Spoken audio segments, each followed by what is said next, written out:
السلام علیکم ورحمۃ اللہ۔ صاحبزادہ محمد طاہر آپ کی خدمت میں حاضر ہے۔ کیا ہمارا گھر قبرستان ہے؟ آئیے اس کو حدیث سے سمجھتے ہیں۔ حضور نبی کریم رؤوف الرحیم صلی اللہ علیہ وآلہ واصحابہ وسلم نے ارشاد فرمایا، حدیث پاک کا مفہوم ہے کہ جو بندہ مومن اپنے گھر کے اندر سورہ بقرہ کی تلاوت نہ کرے اس کا گھر قبرستان کی طرح ویران ہے۔ سامعین دی وقار، صحابہ کرام حضور کو دیکھ بھی رہے ہیں، سن بھی رہے ہیں۔ حضور صحابہ کو یہ خطاب فرما رہے ہیں اور گویا تا صبح قیامت تک ساری امت کے لیے یہ خطاب تھا، آپ قبرستان میں چلے جائیں۔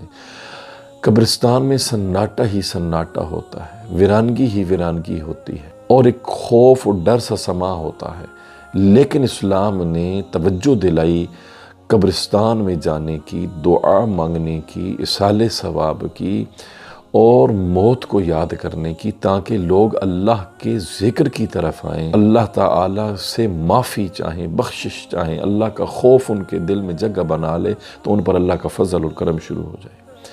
لیکن یہاں پر حضور علیہ السلام قبرستان کا لفظ استعمال کر کے صحابہ اور امت کو یہ درس دے رہے ہیں کہ اگر ایک چار دیواری میں چند لوگ اس چار دیواری کے اندر، اس گھر کے اندر زندہ ہیں، موجود ہیں، لیکن قرآن نہیں پڑھتے تو وہ سمجھ لو کہ زندوں کی سی نہیں بلکہ مردہ لوگوں کی سی زندگی گزار رہے ہیں۔ مثال قبرستان کا لفظ اور یہ تشریح کہ پھر زندہ تو لوگ ہیں، 5-10 لوگ، ایک فیملی ممبر جو بھی 10 کی تعداد ہے، 6 کی ہے، 8 کی ہے، بیوی بچے ہیں، ماں باپ ہیں، بیٹے بیٹیاں ہیں، اہل و عیال ہے، رشتہ دار ہیں، ایک چار دیواری میں جتنے بھی لوگ بندگان خدا زندگی بسر کر رہے ہیں، اگر وہ ڈیلی قرآن نہیں پڑھتے تو وہ مردوں جیسی زندگی بسر کر رہے ہیں۔ سامعین دی وقار، ہر بندہ تنگ دست ہے، پریشان حال ہے، مقروض ہے کہ میرے گھر میں پریشانیاں، بدبختیاں، مصیبتیں بسیرا بنا کر بیٹھ گئی ہیں۔ سامعین دی وقار، ہم نے خود ان چیزوں کو دعوت دی ہے کہ جس گھر کے اندر قرآن کو پڑھنا اولاد بھول جائے، والدین قرآن کو پڑھنا بھول جائیں، فیملی والے قرآن کو پڑھنا بھول جائیں، اور سامعین دی وقار استغفر اللہ، مکڑیاں قرآن کے اوپر جالے بنا لیں، دھول چڑھ جائے، مٹی چڑھ جائے، اور ہم پڑھنا تو دور کی بات ہے، اٹھا کر صاف کرنا بھی گوارا نہ کریں، تو وہاں سامعین دی وقار پھر پریشانیاں اور بدبختیاں بسیرا نہیں بنائیں گی تو اور کیا ہوگا؟ بدبختی اور خسارہ اور ناکامی ہمارا مقدر نہیں بنے گی تو اور کیا ہوگا؟ تو ہمارا یہ گلہ کرنا، خدا کی خدائی پہ بھی استغفر اللہ یہ کلمات اور شکوے کہے جاتے ہیں کہ کیا یہ مصیبتیں میرے لیے تھیں؟ لیکن قرآن کی ایک اور آیت مقدسہ کا مفہوم ہے کہ لوگ اپنے اعمال کے سبب اپنی اوپر پریشانیاں اور مصیبتیں طاری کر لیتے ہیں، اور اپنے برے اعمال اور گناہوں کے سبب سے ان پر عذاب اور اللہ کی طرف سے امتحانات اور آزمائشیں نازل ہوتی ہیں۔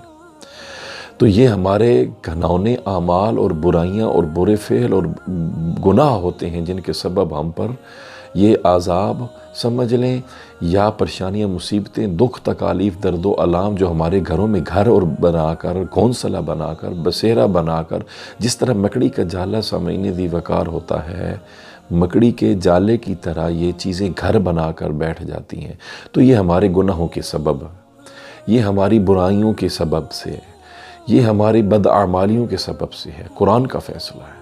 اور استغفر اللہ، ہمیں کسی کی روح نہ نکل رہی ہو تب قرآن یاد آتا ہے، مسجد کا امام آئیں جی سورہ یاسین پڑھیں، اس کی روح آسانی سے نکلے۔ تو میرا سوال یہ ہے، قرآن سے برکتیں لینی ہیں، میں انکاری نہیں ہوں، لیکن پوچھے بندہ ان سے کہ اگر ہم ساری زندگی قرآن پڑھتے تو روح کا یا سکرات الموت یا موت کے وقت جو سختی ہے یہ آتی ہی نہیں۔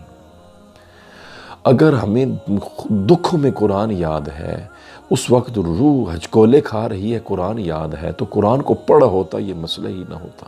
اس وقت ہمیں خطیب اور امام یاد آتے ہیں کہ آئیں جی قرآن پڑھیں۔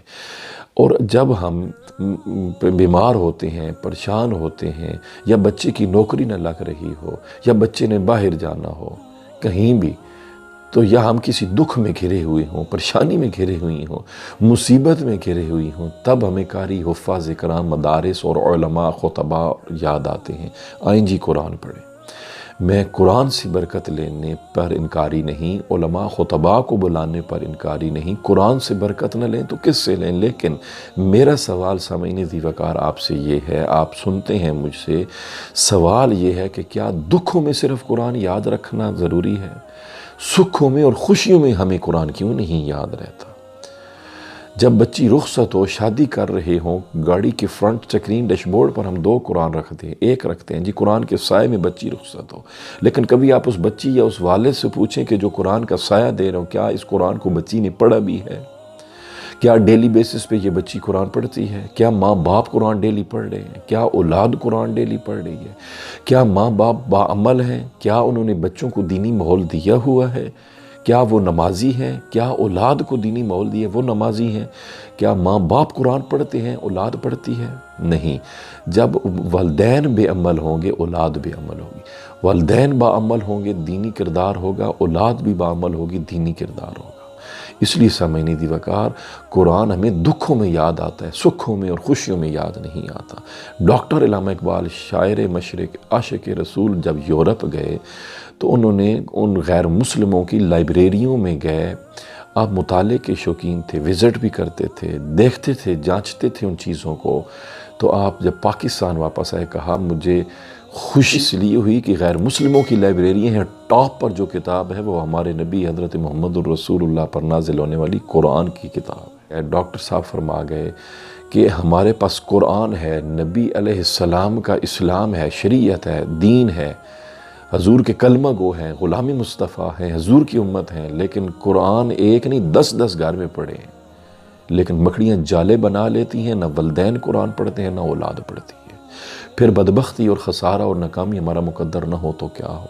وہی علامہ اقبال کہہ گئے ہیں سامعین ذی وقار، وہ معزز تھے زمانے میں مسلمان ہو کر، وہ معزز تھے زمانے میں مسلمان ہو کر، ہم خوار ہوئے تارک قرآن ہو کر۔ کاش ہمیں قرآن پڑھنا نصیب ہو، ہم باعمل ہو جائیں، ہماری اولادیں باعمل ہو جائیں۔ جس گھر میں قرآن خدا عز و جل کی لاریب کتاب کی تلاوت کی جائے، قرآن پڑھا جائے، وہ گھر رحمتوں کا گوارہ بن جاتا ہے۔ اور جس گھر میں ڈرامے دیکھے جائیں، فلمیں دیکھی جائیں، اولاد بھی عملی کا شکار، نہ نماز کی پابند، نہ روزے کی پابند، نہ قرآن پڑھنے کی پابند، والدین بے عملی کا شکار، وہ گھر بدبختیوں کا گہوارہ بنتا ہے، رحمتوں کا گوارہ نہیں بنتا۔ کبھی آپ اپنی اولاد سے پوچھیں سے خلفائے راشدین کے نام کیا ہے، ازواج رسول امہات المومنین کے نام کیا ہے، حضور کی بنات یعنی بیٹیوں کے صاحبزادیوں کے نام کیا ہیں، اولاد لاجواب ہوگی۔ کیوں؟ والدین کا قصور ہے، انہوں نے بچیوں کو اور بچوں کو مدارس تک رسائی نہیں دی۔ ٹاپ کی یونیورسٹی میں بھیجیں، اختلاف نہیں ہے، لیکن جو یونیورسٹیز میں، ٹاپ کی یونیورسٹیز میں جو بھی ایجوکیشن آج کے اس دور میں آ چکی ہے، وہ ہر مدرسے میں آ چکی ہے۔ وہاں پیسے دے کے یونیورسٹیز میں پڑھاتے ہیں، یہاں مدارس میں فری پڑھانے پہ تیار نہیں ہیں۔ تو سامعین ذی وقار، اپنی اولادوں کو مدارس تک رسائی دیں، خود بعمل بنے، قرآن پڑھیں، نماز پڑھیں، صوم و صلات کے پابند ہوں، اور اولاد کو بھی اس چیز کا پابند بنائیں۔ آپ کے گھر میں اللہ کی رحمتیں اپنا گھر بنا لیں گی۔